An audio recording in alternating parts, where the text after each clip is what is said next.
Hello everyone, and welcome to another video in the forest. Today I have some coffee and I'm sitting right by the Discovery in a spot I really like and I visit often. And I wanted to talk about traveling once again, but this time with a different twist. I want to address some of the issues that I see with the online trends and the image that overlanding and traveling by car is getting during the past few years. In my opinion, it is sort of becoming a luxury item or a fashion item or some kind of a trend, which I don't really like. I see a lot of people posting on social media, and it feels like the aim of the posts is to say, look at what I have and look at where I've been.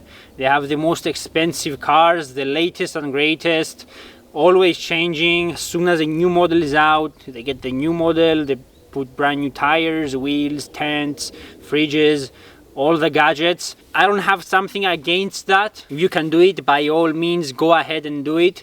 But the problem is that sometimes people see these kind of things and they believe that they need these vehicles and these gadgets in order to go outside and have some fun.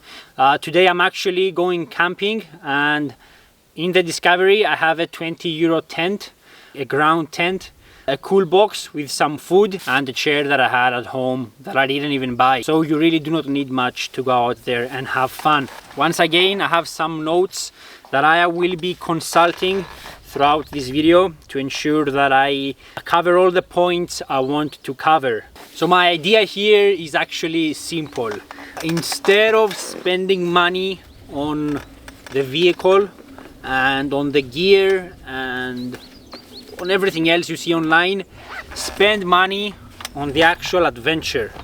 That's what I do, at least. If you are on a strict budget, that is, if you can do both, then by all means do both. But if you have some economical constraints, then fix the car, make it reliable, bring it to a state that you are not afraid to just get in and go anywhere.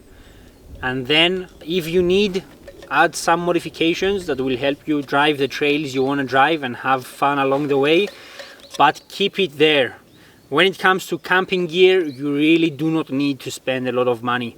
Just buy a tent, buy a chair, a cool box, and you're pretty much ready to go. We are talking about like $200 or euros, and especially if you have mates that have more gear than you do, they bring that gear along, which helps have a better time and a more comfortable time when everyone combines their gear together.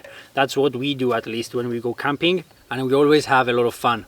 So when you get on social media and you see your favorite creators post their adventures, their vehicles, don't get jealous and don't believe that you need everything they have to go out there. There is a story about an old series Land Rover that was driven from London to Singapore and back. I can't remember how many years ago, it was many years ago. But imagine that people used to drive in a series Land Rover from London to Singapore. And you need the 6th generation 4Runner to go camping in a country nearby or in a state nearby. That is definitely not true. You need just a basic 4x4 and some basic gear, a good attitude, and the passion to just go out there. And if you have this, you will be able to have a lot of fun. On the highest road in Greece, I've actually seen, I think it was a Skoda Octavia, like 25-30 years old, with a huge storage box on top filled with stickers and 4 people inside with German number plates. They were just doing the thing.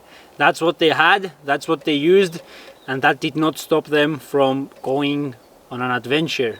And that, I believe, is the whole point of going on an adventure. Old cars kind of make it more interesting and more adventurous. If you're just sitting in a brand new vehicle filled with screens and Bluetooth and sound deadening and brand new parts everywhere, cushioned away from the environment around you, Are you really having an adventure? This might not even make sense to many people, but I kind of think of it this way. In an old car, it feels like you are more of a part of the adventure. Everything is mechanical, everything is rattling along, you are fighting to get where you want to go. You feel like you've earned it. In a new car, anyone could do it. So in my opinion, doing it in an old car provides an even bigger sense of accomplishment, and the memories are just that much better, because you're going to turn around to your mates and be like, do you remember that time when we took a 30-year-old Land Rover around Europe? Yeah, I remember. That was a great experience. You're not gonna say, do you remember that time when we took a brand new Land Cruiser around Europe? You might say it, but it won't be in the same context. So I believe there is some point to my madness. There might not be, but in any case, use what you have, go out there, have fun, and if you agree, leave a comment down below. If you disagree, leave a comment down below once again. Thank you for watching, and I'll see you in the next one.